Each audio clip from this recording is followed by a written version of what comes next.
Welcome to the Cap Planner podcast, where we dive into the dynamic world of private capital markets. Whether you're new to private market investing or a seasoned professional, this podcast unpacks the latest trends, insights, and opportunities shaping the industry.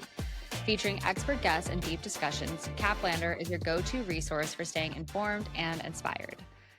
Jody. Hi, Morgan. Okay, you first. Well, I heard it's raining in Miami just a little bit. Yeah, we're getting into this weather where you're actually glad that it's raining now because apparently it helps minimize the chance of a hurricane. Probably cools down the water from their summers. I guess so, but getting around is not my usual sneaker game or something else you're basically in. Well, I swim for exercise, so I keep in Yeah. the car my flip-flop kind of things, rubber shoes, and that Right. comes in pretty handy because you gotta slip into those and the Yeah. umbrella and the whole thing. So, anyhow, Yeah. Well, in St. Louis, I hate to tell you, but it's beautiful and sunny but it is I don't understand because they close the outdoor pools here for Labor Day and September, some of our nicest weather, but you can't swim outside because they close the pool because it's like a 30-degree swing each day from morning to afternoon. yeah, you get 4 seasons in a day. We had that in Marin. Okay, let's jump into what's going on. All right. Well, we're going to start a little bit and we're going to talk about. I think the first thing is that, Jody, you had an interview this week with press, and we're not going to share too many of the details yet because the article hasn't been released yet. But I think the topic of what you were discussing is really timely and relevant. Yeah, so they interviewed me on the compensation package for Elon Musk or the proposed compensation package, which obviously is unprecedented.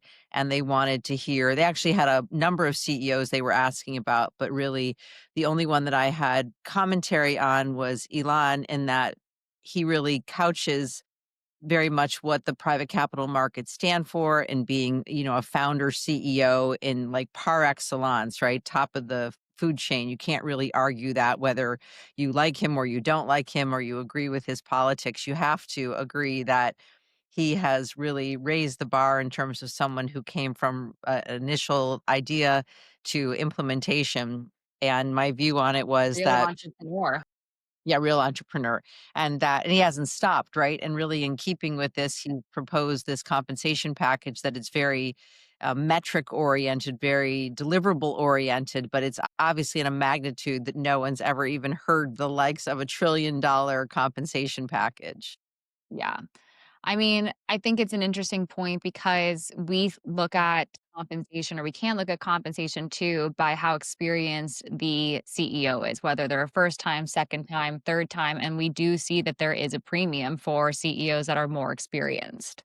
Really more so though, Morgan, on the life science side. And we see that there's a premium for a first-time CEO on the tech side because they feel like that innovative mind and that very curious mind is Right. something to be rewarded if in fact, I mean, we hear this over and over from the investors, that they recognize talent in someone who has potential, versus on the biotech, maybe in medical device side, they want someone who has the education in addition to the background, and obviously having a proven track record of a drug or some kind of FDA approval or a clinical trial really works well in your Right. favor. Right. Well, because you know the process of it. It's like buying a house for the first time. Like you don't know what to expect. You've never gone through the process before. So when you've done it, you're also more confident to do it the second, the third time. Yeah. Well, this leads also one of the headlines that I saw. Well, for I think if for somebody who hasn't listened before, or if you're new to Jody and myself, Jody is from Buffalo. Jody's also my mother, but that means that we are hardcore Bills Mafia family. And I mean that in the sense where Jody's best friend, my brother's godmother, her engagement gift to my husband and myself were two Buffalo Bills sweatshirts, one in a medium and one in a large. And she was like, pick which one you want. So it is a part of our family. And we watched the game on last Thursday night. It was the kind of the beginning of Thursday Isn't night it Sunday football. night? It I wasn't think you're right. Thursday. I Yeah. think it was Sunday Yeah, night you're right. football. It was Sunday night football, and I have to tell you, when they were down like 15, 16, however many points, and there were 5 minutes left, I was like, "Good night, I'm going to bed." I was like one of those people leaving the stadium. Big mistake.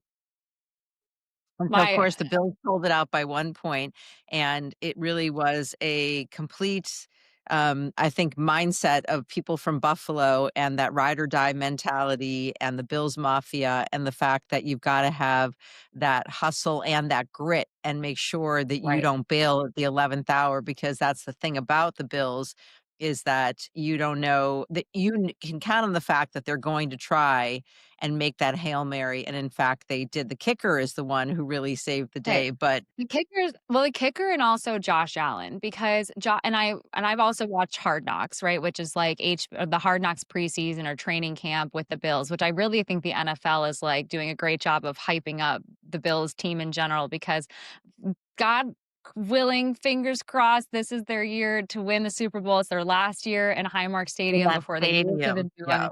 Right, so and this is it, they've never won a Super Bowl in the stadium, so They've never this is it. Morgan, they have never won a Super Bowl. I am gonna be 60 years old this year, and I have witnessed these games my entire life, and never have we won a Super Bowl in my lifetime. So, I will say that we are going to the Bills game November 2nd, playing Kansas City, and we decided as a family that we were gonna go do this because it's very Last tied. year.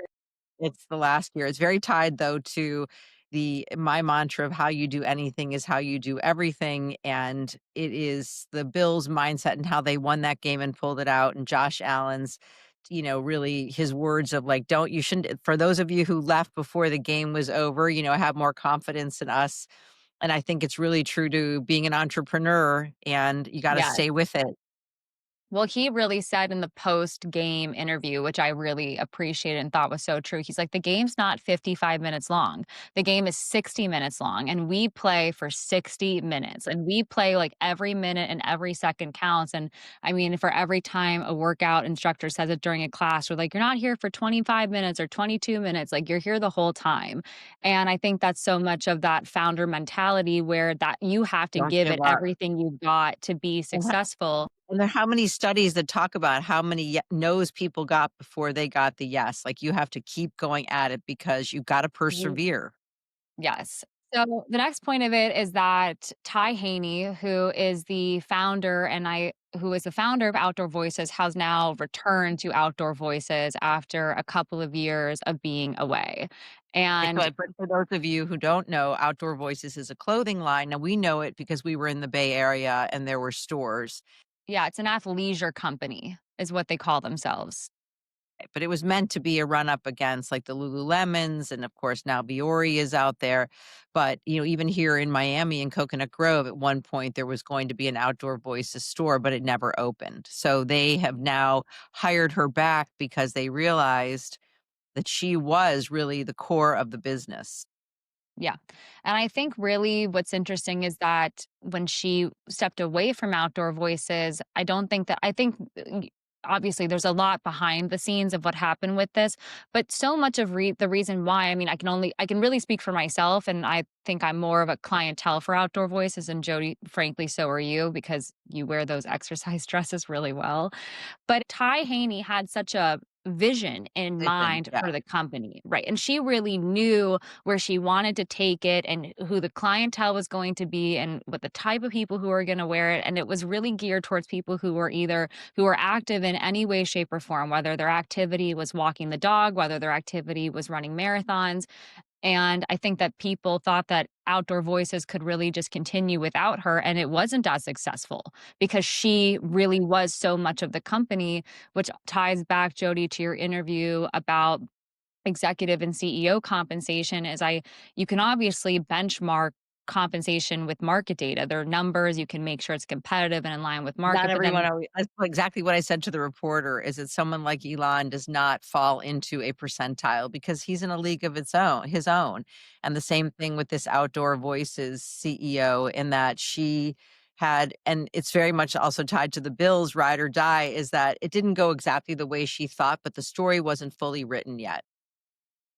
and that's really part of it too, is that you gotta do it, you gotta carry it through because you just don't know. And I think part of what I really respect about Ty Haney and what she said about even coming back was she's like, it takes time. It's nothing negative. I think it's something where she still believes in the mission of the company. And Josh Allen has been very vocal about that. He's like, "This is the year for the Bills," like, it's all about the fans, and when you have that mission that's really greater than yourself, it's really, frankly, easy to get people on board because it resonates with other people. Yeah, it gains momentum. In the Thielander history, we used to do these printed reports versus having our online platform, which is now real time, with much credit to you. But there was a day in which, we always worked with the VCs, and the first model was that the VCs would endorse us to their portfolio companies. And there were a couple other firms that did things that were similar. We had a unique lane because we covered a lot of the life science area. And one of the VCs called me and said, "Listen, we've been lobbied really hard by one of your competitors to switch from using you to using them. And here's what they do differently. And we want to understand where you are in terms of what you can offer." And I had so much respect for this VC because he didn't just knock me off at my knees and tell me that they were switching to someone else. He gave me a chance to respond and to adjust and to pivot and make sure that we stayed innovative. And I did obviously work really hard to make sure that our platform and our offering was up to the standards, if not more. But those were times where I was a little scared, made me concerned that maybe if they were thinking that way, other people were too. And I'm sure that that's what athletes and other founders feel like at times, like, which way is this going to go? Am I going to lean into this and really rise, or am I going to let my own fears and doubts take over? And I know you feel that way sometimes, Morgan. We did our earlier podcast with Coach Karen, and she said, but you know what? I know that you have that spirit, and it's really interesting to see this commonality amongst all these entrepreneurs and innovators and really just straight up, people who've got balls, big balls to do all of this. Cojones, Yeah, cojones, that's right? it. Well, I think, I mean, I agree with you, but I am definitely it's something where I have to hold myself accountable because it's like you look over into that worry hole. I mean, really what it is like you look into it and you're like, I could really go down that rabbit hole and I could worry and I could spin myself all up into a tizzy about it. But the reality is it doesn't help you. And it doesn't, and it's such wasted energy. But talking about, what we have coming next, you tell us, where are we headed, Jody? Where are we going? We're headed to the UK on Saturday. Well, we leave the United States on Saturday and we get there Sunday morning, and we've got a Right? great week. We've had this global landscape gets smaller and smaller because you see that there's innovation going on in many centers across the globe. And there's a common theme of wanting to have shared mindsets and learn about best practices. And it's equally for us to talk about compensation and what's going on and help companies that are coming out of Cambridge and the UK, and also learn about what their priorities are because there are nuances. So Yeah. we And have see a it.